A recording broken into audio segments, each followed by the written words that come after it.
Hey everyone, it's Brad here from Yugioh Team Plus One, and today I'm coming at you guys with a look at Monarchs and kind of my opinion on them. I'm not really going to go over the effects, I'm sure you guys have heard about them. They're coming out next week in the structure deck, but I'm just going to throw some opinions out there, and I'll add a little insight behind the deck, but yeah. So currently, I think the deck will be played a lot. It's going to be readily available. You don't really need an extra deck, so there's not many cards outside of the structure deck you need. But just because it's going to be played a lot doesn't mean I think it's going to be good. So it has a lot of problems. The deck is a combo deck, and it has to draw the right combo pieces. So you need Idea, the Heavenly Squire, and then you need one of your big Monarchs. So without those combo pieces, you're not going to do much in your turn. And also, there's kind of a problem with how you really need to see spell and traps to try and do something. Because if you try to just open five monsters in this deck, you're not going to do great. It needs that ability to tribute your opponent's monsters. It needs that ability to consistently draw a lot. It needs the ability to stun your opponent from the extra deck. I mean, it really needs to see certain cards. And if it doesn't see those certain cards, it just loses really fast. It doesn't have much of a defense. So in this deck, you have to play pretty much 3 copies of a lot of these spell and traps. And then you also need to play lots of tribute monsters, so you can see one. And then you're left with actually 5-6 spaces you can add traps maybe. But I went ahead and added a Solemn Warning and triple Maxi. Maxi is pretty much going to be really needed, because if you're not going to have a great hand, this is going to be the floodgate that you want to use on your opponent so you can have consistency increased. It doesn't have a lot of ways to get to Idea. Rhoda was hit, and that's going to hurt the deck quite a bit. And it needs to see this, or it can see Yugioh, but that's not as good. It really needs to see this to get a tribute off.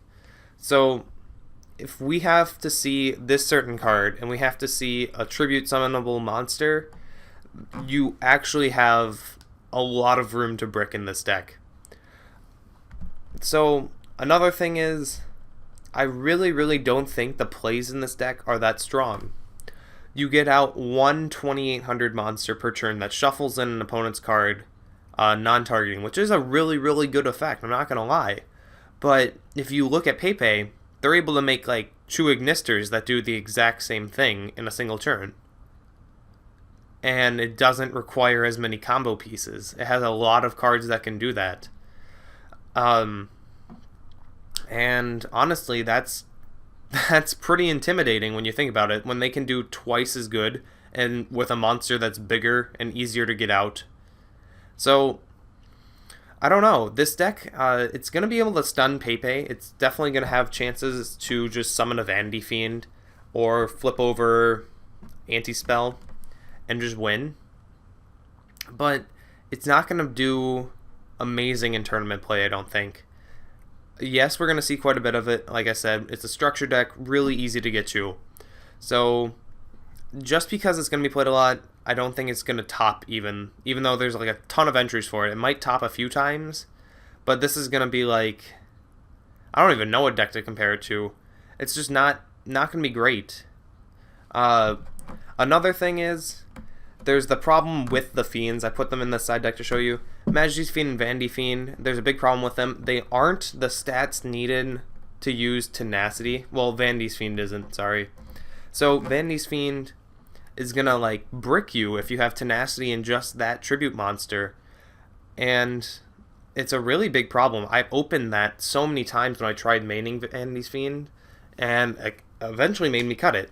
So I have 2 Majesty's Fiend because it can actually be searched or used for Tenacity, but you really need to have a monster to reveal for Tenacity, otherwise you just have 2 dead cards. You now have this dead Tribute Summon monster, and you have this dead spell card that's supposed to help you search and be more consistent.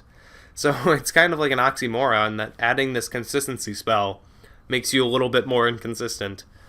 But another thing is Kuraz.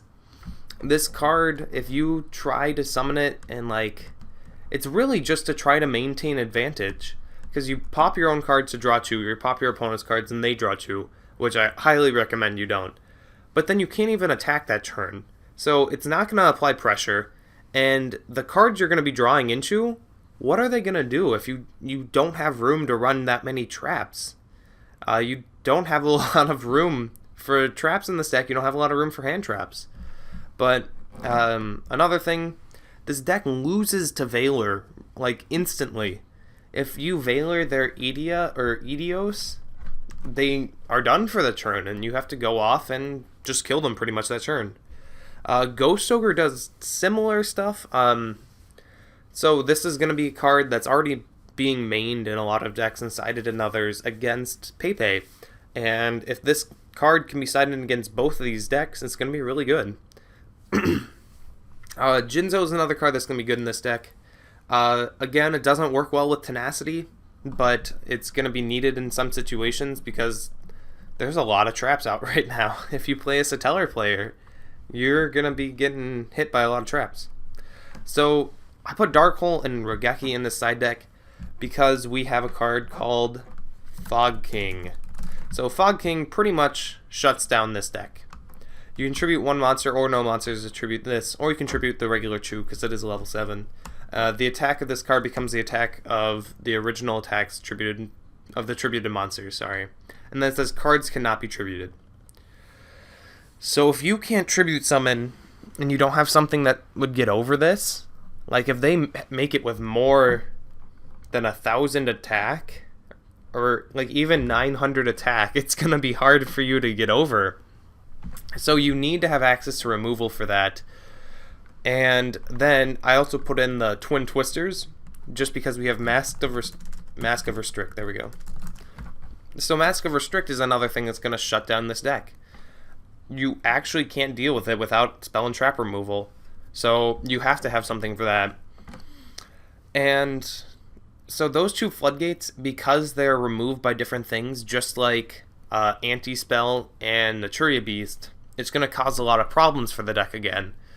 And this deck having consistency issues already, it's not going to be very beneficial for the deck that it has to have two different ways to remove a floodgate, the same sort of floodgate.